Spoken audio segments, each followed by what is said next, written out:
इस खास विश्लेषण में स्वागत है। चलिए, बिना कोई समय गंवाए सीधे इस विषय की गहराई में उतरते हैं।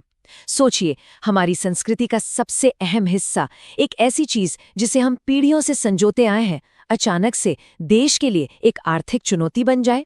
आज हम प्रधानमंत्री की उस बेहद असामान्य और चौंकाने वाली अपील पर चर्चा करने वाले हैं, जिसमें देशवासियों से अपनी सोने की खरीदारी को कुछ समय के लिए रोकने का आग्रह किया गया है।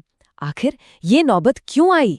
इस पूरे विश्लेषण में हम इसी बहुमूल्य धातु के पीछे छिपे अर्थशास्त्र और हमारी गहरी परंपराओं के बीच के इस दिलचस्प टकराव को डीकोड करेंगे।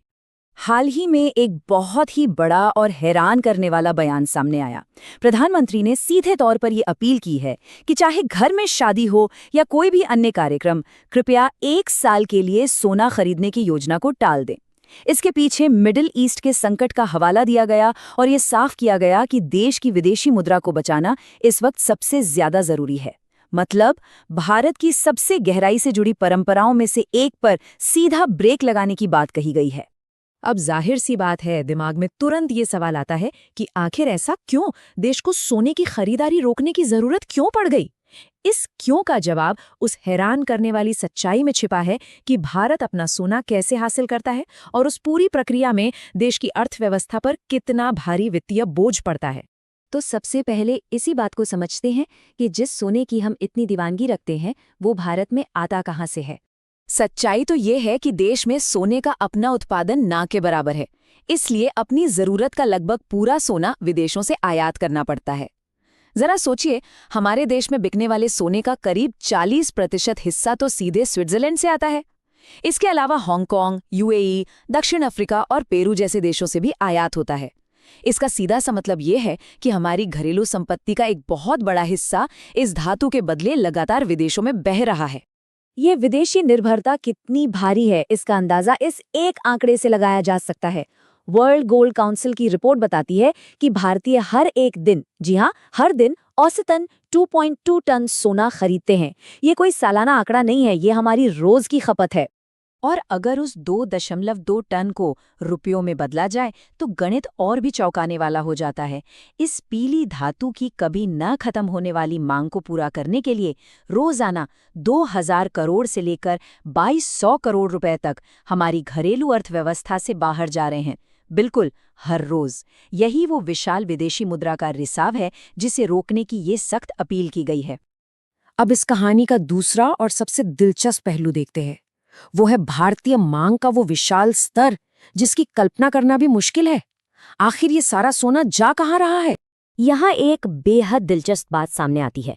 जनवरी 2026 की वर्ल्ड गोल्ड काउंसिल की रिपोर्ट के अनुसार पूरी दुनिया के कुल सोने का लगभग 11% हिस्सा सिर्फ और सिर्फ भारतीय महिलाओं के पास है। पूरी दुनिया का 11%। ये कोई छोटी मोटी बात नहीं है, ये हमारी सांस्कृतिक ताकत का एक बहुत बड़ा प्रमाण है। अगर उस 11% को वजन में तौले तो ये लगभग 24,000 से 25,000 टन सोना बनता है, जो भारत के घरों की तिजोरियों में सुरक्षित रखा हुआ है। इसे वैश्विक स्तर पर एक निर्विवाद रिकॉर्ड माना जाता है। ये एक ऐसा स्वर्ण भंडार है जो दुनिया के कई देशों की कुल अर्थव्यवस्थाओं से भी कहीं ज्यादा बड़ा है।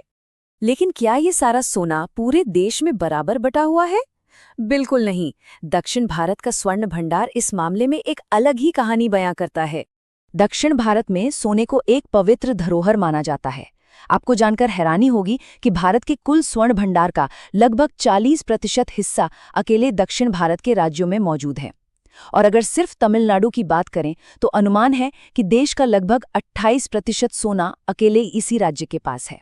और जब सोने की बात हो रही हो तो केरल का जिक्र आना तो तय है। सोना रखने के मामले में ये राज्य निर्विवाद रूप से नंबर 1 पर है। यहाँ शादियों और धार्मिक अनुष्ठानों में सोना सिर्फ एक आभूषण नहीं बल्कि प्रतिष्ठा का सबसे बड़ा प्रतीक है। दिलचस्प बात यह है कि मुथूट फाइनेंस और मणप्पुरम जैसी विशाल गोल्ड लोन कंपनियों का मुख्यालय भी केरल में ही है। अकेले केरल भारत की कुल वार्षिक सोने की मांग का 20% हिस्सा वहन करता है। भारत में ग्रामीण और शहरी इलाकों के बीच का अंतर भी बेहद खास है। देश के कुल सोने का 60% हिस्सा ग्रामीण भारत के पास है। गांव में आज भी बैंकों या शेयर बाजार से ज्यादा असली सोने को बचत का सबसे सुरक्षित तरीका माना जाता है। इसके ठीक उलट मुंबई जैसे शहरी इलाकों में ट्रेंड बदल रहा है। वहां लोग डिजिटल गोल्ड और गोल्ड ईटीएफ में निवेश करना ज्यादा पसंद कर रहे हैं। अलग अलग राज्यों में सोने को देखने का नजरिया भी पूरी तरह बदल जाता है। जहां केरल में यह एक पवित्र सांस्कृतिक धरोहर है, वहीं महाराष्ट्र में यह व्यापार और डिजिटल निवेश का केंद्र बन चुका है।